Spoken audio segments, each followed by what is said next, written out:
much for covering this important hearing that we had on the House Education and Workforce Committee about combating anti-Semitism at our colleges and universities. Of course, many of the viewers saw my questions of the Chancellor of the City University of New York.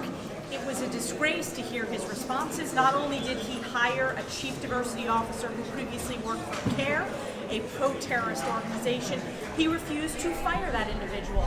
On top of that, there were numerous examples where there was no disciplinary action taken against CUNY staff who failed to protect Jewish students on campus. You saw the example of the swastika that was hanging on the main building at Hunter College, and yet you had a CUNY administrator refuse to take it down for hours and say, apologies, this is a complex issue.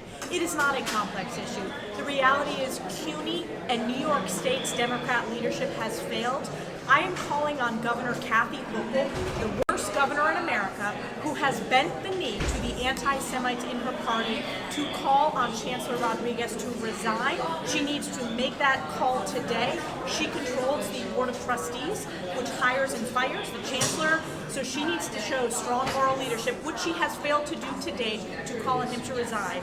I'm so honored to be joined by Councilwoman Vernikov, who is one of the strongest fighters we have standing up for her constituents, speaking out against anti-Semitism, and help prepare and share student stories with this committee today. And I want to turn it over to my good friend, Ina. Thank you so much, Congresswoman. Thank you so much for inviting me to join you here today. Of course, I don't have to say this, you all know that the Congresswoman has been a leading voice against anti-Semitism in our country, and she has been instrumental in making and bringing about change to the rot that Ivy Leagues have become. I'm here to talk a little bit about the CUNY Chancellor and the City University of New York. The entire testimony today was a disgrace. It started with a lie when the Chancellor said there is no place for anti-Semitism at CUNY. Well, let me tell you, based on 4 years of me being in office and looking at what's going on at City University of New York, talking to students, having dozens upon dozens of students testify, anti-Semitism very much lives at the City University of New York. It started way before October 7th, and before October 7th, things have been egregious at these college campuses. There are 26 campuses in the City University of New York. Students have been harassed. Students have been unable to express their Jewish identity safely in these classrooms. They have been shunned. They have been shamed. It has been a disgrace. But after October 7th, it has become progressively worse, where we have DEI administrators that are the problem, where we have violent encampments, where we have students assaulted. Police is not allowed on these campuses a lot of the times. They're told to stand down. At the CCNY encampment, there were $3 million in damages caused to CUNY property. This is all taxpayer dollars that we're talking about here.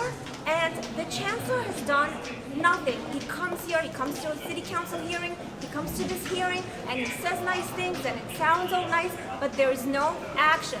The professors he's talking about that were fired, when were they fired? A couple of days ago, only after the Chancellor got an invite to this hearing right here. Aside from that, there's been no meaningful action. All we've been getting is lip service. And I today joined the call of the Congresswoman on the Chancellor to go back to New York City, go to his desk, and draft up a letter of resignation. I have here a letter signed by a bipartisan coalition of elected officials from New York asking the governor to remove the Chancellor. She has known about this for years. In fact, she's the one who engaged Judge Lippman to investigate anti-Semitism at CUNY. He did a very thorough investigation. He issued a report over a year ago, so she has known about this, and as the Congresswoman said, the governor has the control of the CUNY board. She has 10 appointees. With one phone call, she can make sure the Chancellor gets removed. We need competent leadership. The Chancellor is unwilling and unable to address anti-Semitism and protect his Jewish students. And by the way, just to know, the Democrats, it is the Democrats that are busy endorsing and supporting somebody like Zohran Mamdani, who may very well become the mayor of New York City. He's an anti-Semite, he's anti-Israel, he's anti-American. And while the Democrats are doing that, Republicans are fighting anti-Semitism on behalf of Jewish Americans every single day, and we're going to continue to do that. Any questions from New York reporters first, and please identify the outlet you're with. Kevin. Yes. Kevin Fry from Hi, Spectre. Congresswoman, so I mean, in response to this hearing, like, what exactly legislatively can you do here in Washington that you think would be fitting? And quite frankly, given what you just said, are you any closer to making an announcement as to what your plans are? Well, Kevin, we have done a lot in Washington. Look at the actions from the Trump administration to rein in these universities. The federal dollars is a way to force these universities to comply with civil rights laws, which they have not been complying by. They have not protected Jewish students on campus. If you look back to that historic hearing in December of 2023 with the presidents of Penn, MIT, and Harvard, it was that hearing that set off this earthquake that was long overdue in higher education. So whether it's funding, whether it's strengthening our support for protecting Jewish students on campus, whether it's combating anti-Semitism, we've taken a number of steps from Congress to hold them accountable.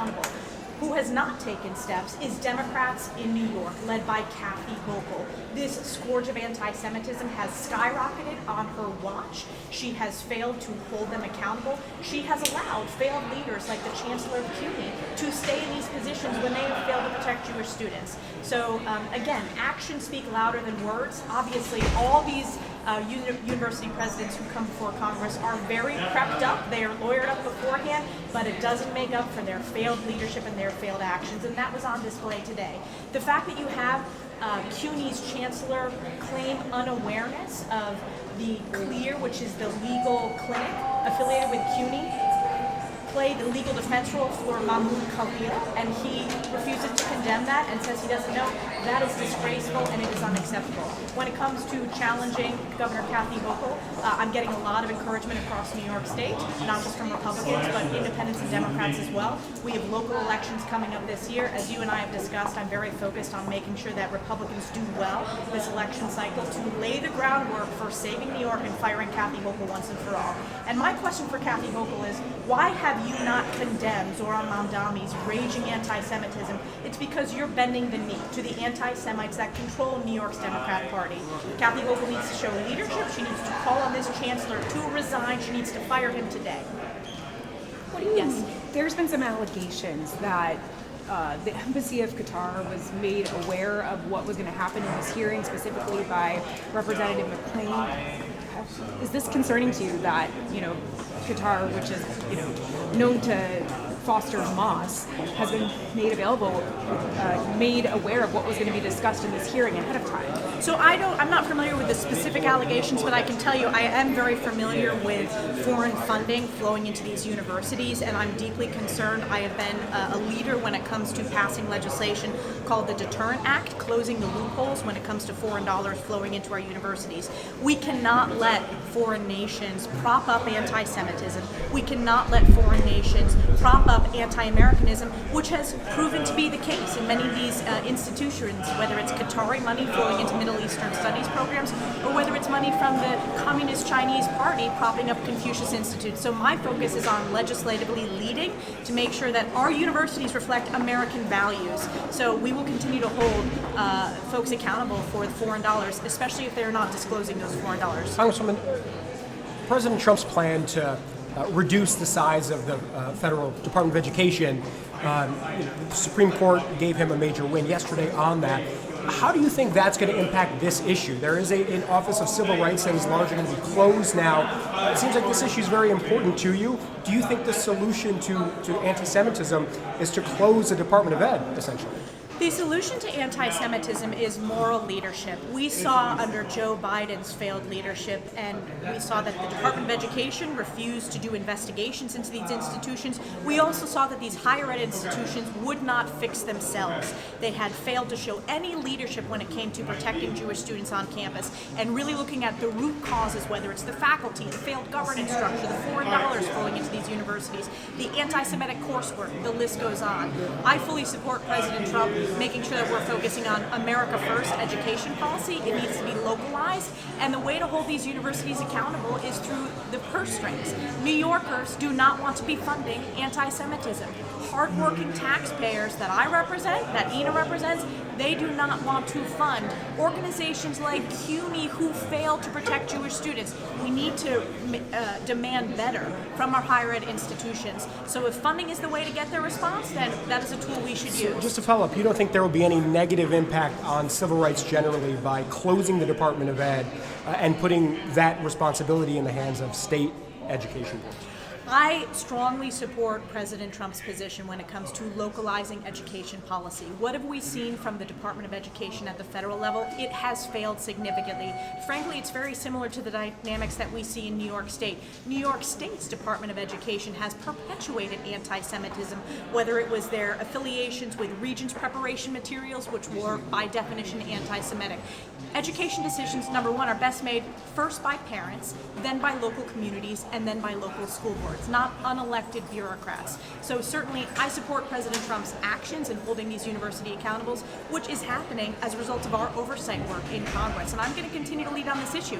Kathy Hochul has failed to lead. I will continue to lead on this issue and set the tone for zero tolerance when it comes to anti-Semitism in New York and in this country. Other questions? Thank you very much, everybody. Thank you, Ina, Congresswoman. for joining us today.